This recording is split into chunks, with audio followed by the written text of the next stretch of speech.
పాటు ఉన్నారు బంగారయ్య శర్మ గారు. వారితో మాట్లాడుతూ ఉన్నాము. వినాయక విగ్రహ విశిష్టత, పూజా కార్యక్రమం ఏర్పాట్లకు సంబంధించి అన్ని కూడా.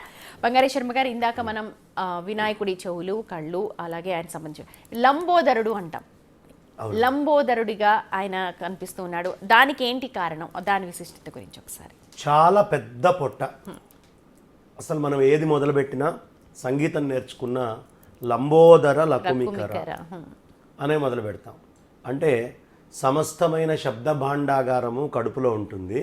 అది శబ్ద బ్రహ్మం కింద చిన్నదైన దారిలో, ఇప్పుడు బాలాపూర్ గణపతి అంత పెద్దవాడైనా చిన్న దారిలో ఎలా వస్తున్నాడో అంత గణపతి చిన్న దారిలో నోట్లో నుంచి వస్తున్నాడు. కానీ సమస్తమైన శబ్ద బ్రహ్మము లోకాలు అన్నీ కూడా కడుపులో ఉన్నాయ్యా, డైరెక్ట్ అయి వచ్చేది వేరే అయినప్పటికీ అని చెప్పినట్టు చక్కగా ఆ గర్భములో అన్ని ఉదరాలు. ఇంకోటి ఏమిటి, చేతిలో అన్ని ఆహార పదార్థాలు పట్టుకుంటారు స్వామివారు. మనకి ఈ కాలంలో ప్రత్యేకంగా ఉండ్రాళ్ళు అని చెప్తారు. వర్షాకాలంలో ఉండ్రాళ్ళని ఎందుకు చెప్తారు అంటే, స్టీమ్డ్ ఫుడ్ తినండి, బాగా చక్కగా స్టీమ్ అయ్యి ఉండాలి. ఆయిల్స్ ఎక్కువగా వాడిన దానికంటే వర్షాకాలంలో స్టీమ్డ్ ఫుడ్ చాలా మంచిది. అరగడం, ఎందుకంటే అరగదల తక్కువగా ఉంటుంది వర్షాకాలం, చలికాలం కాబట్టి. కరెక్ట్, అరుగుదలకి అది చాలా డైజెస్టివ్ ఇదికి పనికి వస్తుంది. అందుకని దాన్ని తీసుకొని ఆ విధంగా ఆహారాలు, పండ్లు అన్నీ చేతిలో చూపిస్తారు. ఇవన్నీ కూడా చక్కగా తిని పుష్టిగా ఉండాలి, బలంగా ఉండాలి అని పిల్లలకి సంకేతంగా చెప్తూ ఉన్నది ఒకటైతే, రెండు, ఈ శబ్ద బ్రహ్మమంతా లోపల ఉంది, ఇది బయటికి రావాలి అంటే కడుపులో పొట్టగోస్తే అక్షరం ముక్క లేదంటారు. అన్ని అక్షరాలు అందులోనే ఉన్నాయ్యా, అక్కడి నుంచే అక్షరాలన్నీ బయటికి వస్తాయి. ఈ అక్షర సమూహాన్ని మొత్తాన్ని నేను ఎలా ధరించానో నా భక్తులకు కూడా అక్షర సమూహం అలా ఉండాలి అని గుర్తు చేసేట్టుగా ఆ స్వామివారి యొక్క ఉదరం బ్రహ్మాండాలన్నీ కడుపులో ఉన్నాయి అని పెద్దగా ఉంటుంది. నువ్వు ఏ సాధన చేసినా నా గర్భములో ఉన్నటువంటి అక్షరాలే మీకు బలము అని చెప్పేటట్టుగా ఇవన్నీ నేను అనుగ్రహించగలను. ఏ లోకంలో ఏ వస్తువు కావాలన్నా, ఏ విద్యకి సంబంధించిన ఏ జ్ఞానం కావాలన్నా అవి నా ఉదరంలో ఉన్నాయి, నేను అనుగ్రహిస్తాను అని లంబోదరుడిగా స్వామి ఉన్నాడు. చాలా చక్కగా. ఇప్పుడు వినాయకుడికి గరికతో పూజ చేస్తారు. గరికతో చేస్తే చాలా విశిష్టం అని చెప్పి కూడా అంటారు. అది దేనికని? అమ్మ, గరికలో చాలా గొప్పతనం ఉంది. ఇప్పుడు ఈ ప్రశ్న మళ్ళీ రేపు మనకు గ్రహణం కూడా వస్తుంది, అక్కడ కూడా ఈ ప్రశ్న వేస్తారు. ఈ గరికని చాలా విశేషంగా టెస్ట్ చేశారమ్మ. అదేమిటి అంటే, ఈ SSIARCలో వాళ్ళు గరికను తీసుకొని ఎక్స్రే తీశారు. గరికను పెట్టుకొని మంచిగా ఎక్స్రే తీస్తే గరికలాగా కనిపించింది. అంటే గరిక రేడియేషన్స్ని అబ్జార్బ్ చేస్తుంది. ఇది ఒకటి. రెండు, శాస్త్ర యూనివర్సిటీలో దీన్ని తీసుకొని వెళ్ళి స్టడీస్ చాలా విశేషంగా జరిగినాయి. ఒక పాలు చక్కగా గోరువెచ్చగా పెట్టి 4 రకాల గడ్డిని తీసుకొని వచ్చి, ఆ గడ్డి 4గిట్లోనూ కూడా ఈ అంటే 4 రకాల గడ్డి పాలల్లో చక్కగా అది తోడుకుండేటటువంటి సమయం 4 గంటలు పెట్టారు రూమ్ టెంపరేచర్లో. ఈ పెట్టినప్పుడు ఈ 4 గంటలు పూర్తయిన తర్వాత అన్నిటినీ తీసుకొని వెళ్ళి ఆ మైక్రోస్కోప్ కింద పెట్టి చూస్తే ఒక యునీక్ నానో స్ట్రక్చరు ఈ గరికకు వచ్చింది. అంటే ఇది బ్యాక్టీరియల్ ఇంపాక్ట్స్ ఏదైతే ఉంటుందో దాని దగ్గర చాలా ఎక్కువగా ఈ బ్యాక్టీరియల్ ఇది దానికి వెళ్ళి అతుక్కొని ఉంది. అంటే ఏమిటి, రేపు మనకి చంద్రగ్రహణం వచ్చినప్పుడు ఇక్కడ వచ్చేటటువంటి ప్రత్యేకమైనటువంటి రేస్ నుంచి వచ్చే బ్యాక్టీరియల్ ఇంపాక్ట్స్ని ఈ ఫుడ్ లోపల ఫర్మెంటేషన్లో తేడా రాకుండా అది వేస్తే ఆ బ్యాక్టీరియా మొత్తం దీని దగ్గరికి వచ్చి అక్కడే అతుక్కుపోతుంది, తద్వారా ఫుడ్ ఎక్కువ పాడవదు ఇలా అంటారండి. ఇంకొక విషయం, గరికలో గొప్పతనం ఏమిటి అంటే, మీకు ఎంత వాన వచ్చినా, ఎంత ఎండలు, ఎండాకాలంలో ఇంకా విశేషంగా వస్తుంది, ఎంత ఎండలు వచ్చినా, ఎలాంటి వాతావరణం అయినా మనుషులు వెళ్ళి తొక్కినా అది ఏం కాకుండా గ్రో అవుతుంది. అందుకనే ఇజ్రాయెల్లో ఇప్పుడు వాళ్ళు తినే ఫుడ్లో గరికతోటి చపాతీలు చేసుకొని గరికని ఎక్కువగా వాడుతున్నారు. ఈ కారణం అదే. కాబట్టి ఈ ఫుడ్ ఐటమ్స్లో కూడా గరికలో ఒక ప్రత్యేకత ఉంది, విశేషమైనటువంటి ఔషధి గుణాలు ఉన్నాయి. అది చాలా అద్భుతంగా రీసెర్చ్లు జరుగుతున్నాయి. అందుకని ఈ రేడియో యాక్టివ్ ఎలిమెంట్స్ని కానీ దేన్నైనా అది అబ్జార్బ్ చేయగలదు. ఇది ఇంకా మన దగ్గరికి రాలేదనుకుంటాను. ఇప్పటిదాకా వీట్ గ్రాస్ అవే తాగుతున్నారు మన వాళ్ళు. ఇంకా గరికది సంబంధించి గరిక చాలా విశేషం. గరిక వాసన పీలిస్తేనే చాలట. మనం గరిక తీసుకెళ్లి రోజు గణపతి దగ్గర పెట్టుకొని వాసన పీల్చి గుంజీళ్లు గనక తీస్తే మనకి తెలియకుండా బాడీ అంతా మెడికేట్ అయిపోతుంది.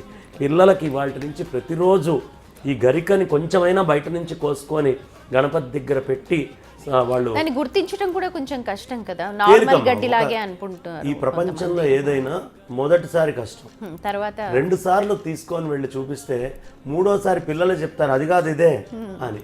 కాబట్టి హౌ వి టీచ్, మనం ఏం నేర్పిస్తామో అది వాళ్ళకు ఉంటుంది.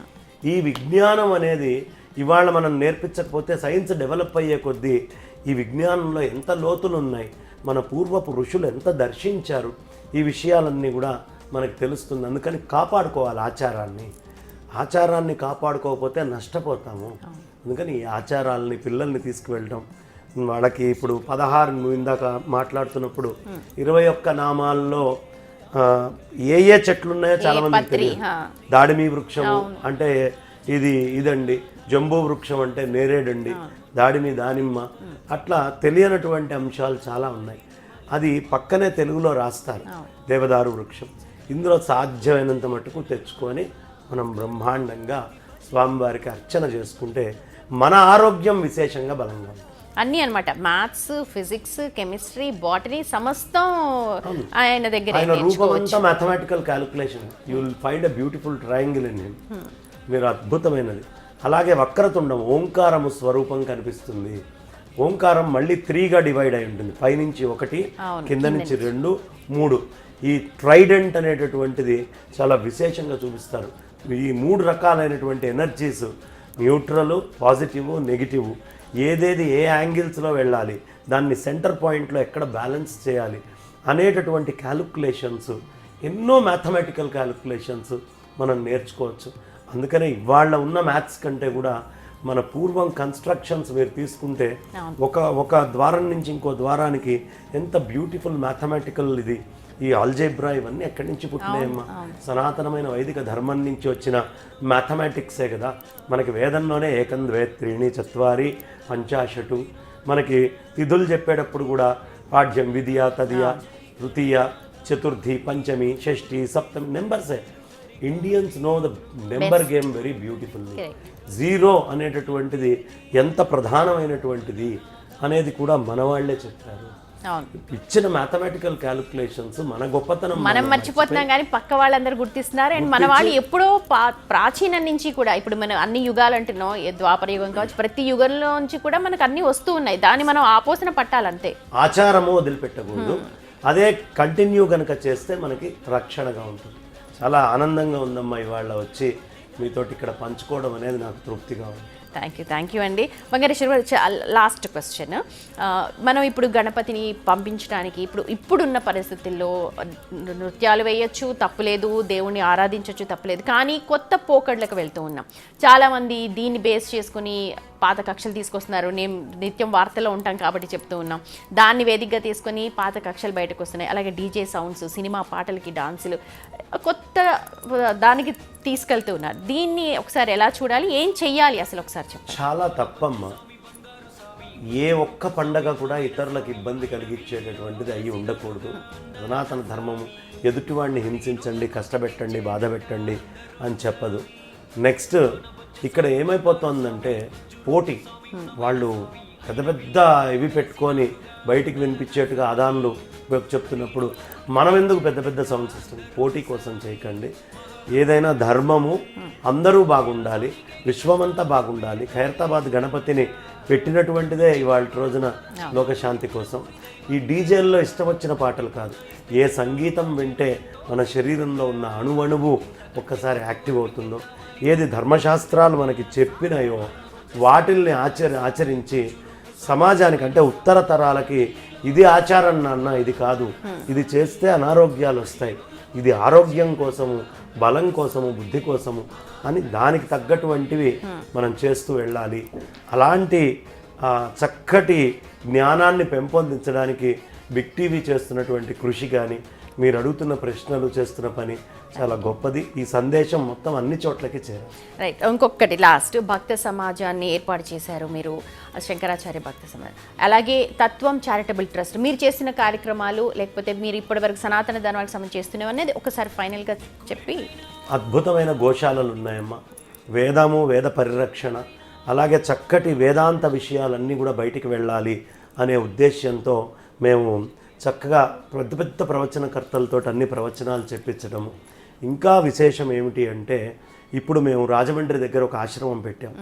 పక్కన వాడిని నీది తప్పు అంటం తప్పు. మన గొప్పతనం ఏదో మనం ప్రజలకు తెలియపరచాలి.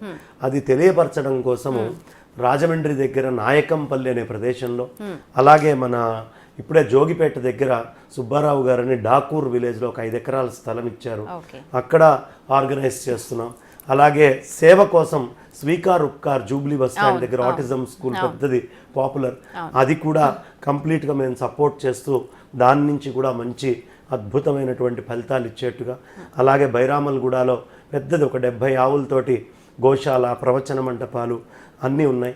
ఈ విధంగా మొత్తం 2 రాష్ట్రాల్లో ఇంకా విస్తృతంగా వ్యాప్తి చెంది పెద్ద పెద్ద పనులు చేయాలి అని, దానికి నిజంగా ఇవాళ ఉన్నటువంటి ప్రభుత్వం మాకు సహకరించి సత్కార్యక్రమాలకు ముందరికి తీసుకెళ్లాలని మనస్ఫూర్తిగా అభ్యర్థిస్తూ, ఈ మా సంస్థ గురించి 2 మాటలు చెప్పే అవకాశం ఇచ్చినందుకు ధన్యవాదాలు.